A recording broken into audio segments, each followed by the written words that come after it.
Hi everyone, welcome back. Today, Irene and I want to talk about the tariffs and impact on the construction industry. As you've heard with the recent developments with the trade policy, it has led to implementing of new tariffs, which is impacting businesses across various sectors.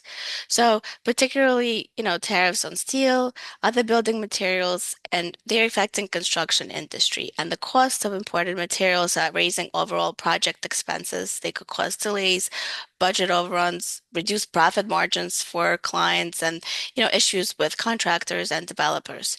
So with the higher material costs, um, we're we're basically seeing builders struggling and they're passing on the costs to their clients. They're making housing and infrastructure projects a lot more expensive. Some projects become financially unfeasible due to rising costs, and they struggle to secure affordable materials, leading to delays in construction timing. And you know, nobody knows really how to deal with that because this is new. And, you know, Irene, I know that you've been dealing a lot with that. What have you done, and how have you helped with contracts? So we definitely, I feel like we always say or always hear living through unprecedented times, but when it's the 10th unprecedented time, it starts to sound almost almost funny.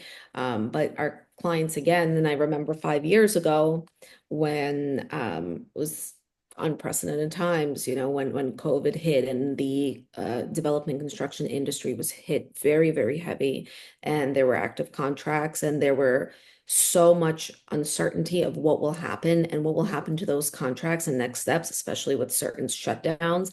And now we have these rising prices, and we have, in addition to these tariffs that we are already assuming is going to continue to raise prices even further. We actually don't know what the effect is going to be, but I could tell you already now, a lot of my clients that are in construction, in development, and it depends on where they whether they are the general contractor of a project with 15 different trades, or are they one of the trade subcontractors? Are they the owner and developer on the property? And there's all these different views of what happens next.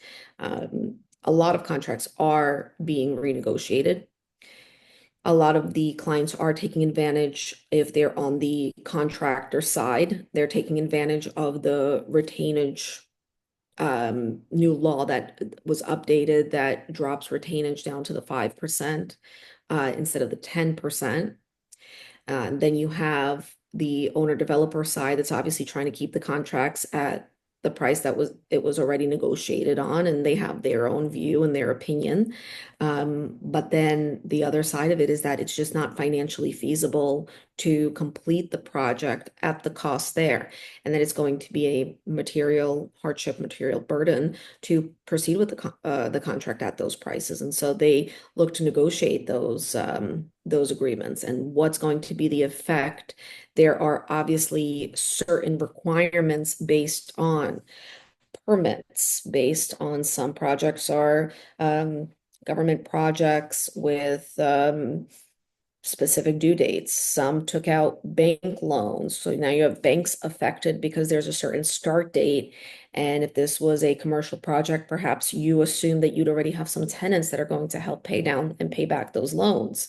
But now if you are the owner and you have certain of the contractors, subcontractors coming to renegotiate, as much as you may say, oh no, I want to stick to the contract price because you do have a contract, if they don't finish the work and you have a loan that's going to come due, but you can't put anybody in the building at all because you're not nowhere near done, is it better to just renegotiate? And so there's a lot of floating questions now. I will say that we do have a lot passing my desk that's being renegotiated because of this last point that I brought up, that it's just sometimes better to complete that project.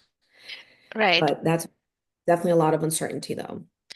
Right. I just want to add everything you've said at valid points, and I'm glad that you were able to help some clients with with the contracts because it's almost impossible to complete with the previous terms. And, with the labor market pressure, it's, with the high material costs, it's impossible to get the profit margins, but it's also harder to attract the staff. It's harder to retain contractors. If fewer projects are moving forward, layoffs or reduced work hours might follow. So it just creates this effect going forward. So, and with the housing market impact, with these increased costs that are going to get passed down, fewer people are going to be able to afford the price ranges for these houses. So, we're really going to be looking out, and I think we want to do another podcast that we could talk about savings and how we could. So I think that would be really good to move forward that way, and we'll keep everybody posted. Thank you.